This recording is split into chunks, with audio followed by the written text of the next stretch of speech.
Hello everybody, this is William Amzalag and I want to welcome you in our 7th episode of Jeunesse Longevity TV. Jeunesse, we are redefining youth.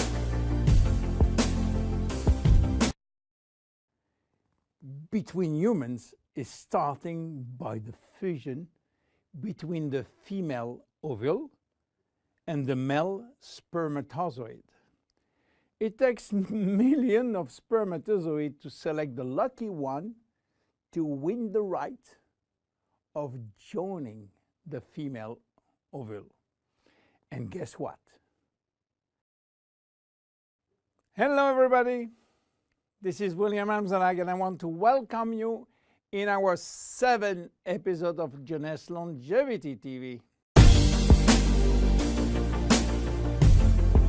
Jeunesse, we are redefining youth.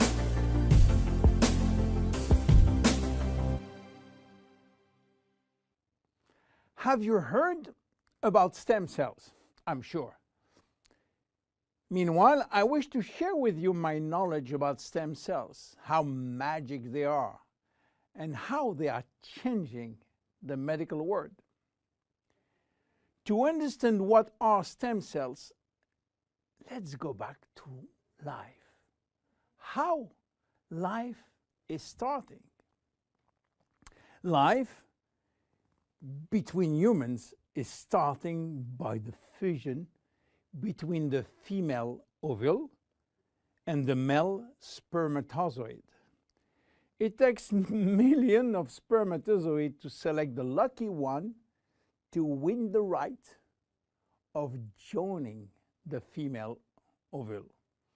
And guess what? When they join, they form the first embryonic stem cell. With this cell, life started. This cell has a tremendous power.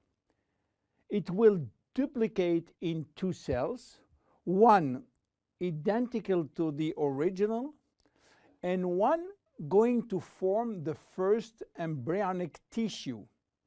A tissue is a group of identical cells. After several days and several cells division, the 3 major embryonic tissue are ready to work. Each one is responsible for creating family of adult stem cells, which are going to form specialized cells as brain cells, cardiac cells, or muscle cells. The big difference between embryonic and adult stem cells is that the embryonic has unlimited power of giving birth to any specialized cells, while the adult ones can induce only the one which are part of the tissue where they originated from. The use of embryonic stem cells is regulated by health authority for 2 reasons. The first one is that in order to get embryonic stem cells, we have to use embryos. And this is creating a debate and criticism. This reason, by the way, is no longer accurate because Japanese scientists find a way to generate embryonic stem cells from adult skin cells, resolving the ethical debate. The second reason is that embryonic stem cells are so powerful that it may be possible with them to clone human cells, and that's create a huge debate. But let's come back to life. After 9 months, the baby born, with more than 200 different specialized cells family produced by stem cells. It is not finished, because nature is always anticipating what? Shortage. During life, shortage of specialized cells which die or do not replicate, We need a solution, and stem cells are the solution. Nature has provided storage in all parts of our body to store stem cells, especially in the bone marrow, in the skin, and guess what? In the abdominal fat. This is now that the story becomes really exciting. How or what if we can extract those stem cells and use them for treating diseases? Do you know that has been done many decades ago? It's called bone marrow transplant, which is in fact a stem cells transplant. This protocol is used for patients with severe leukemia, in which we start by eradicating cells from the bone marrow, leaving the patient with no defense, no immune cells, and this is why he is confined in a sterile environment. Once done, we are looking for the proper donor which has similar genes in order to avoid transplant rejection.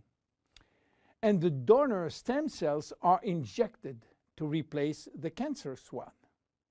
This protocol has two major issues. One is to find the proper donor, and the second one is to avoid tissue rejection using aggressive immunosuppressing agent. Today, the use of stem cells has almost revolutionized medicine, creating a new discipline called regenerative medicine. The goal is to find the proper stem cells which will be injected in specific area to become the specialized cells we want. Regenerative medicine is the future of medicine. Every function, every organ will be the target of stem cell therapy. It has already started with sport medicine, where athletes used their own stem cells to treat joint problems, especially cartilage dysfunction. Some professional athletes will be in the market several years more than usual, thanks to regular injection of stem cells in their joint. Cardiac transplant will be reduced thanks to the use of stem cells in the heart. Israeli scientists have successfully treated some blindness with stem cells. Alzheimer's disease, Parkinson's disease, and even autism are under stem cells trial today. Diabetes type 2 and very soon diabetes type 1 will be successfully treated with stem cells. Knee and other joint prosthesis will not be anymore used. What about skin? Treating burns with stem cells transplant is a big success today. So where Jeunesse is standing with the stem cell revolution? We will see in our next episode how we are using the stem cells thanks to the work of Dr. Nathan Newman. My name is William Amzalag, and I am Generation Young. See you in our next episode. Jeunesse. We are redefining youth.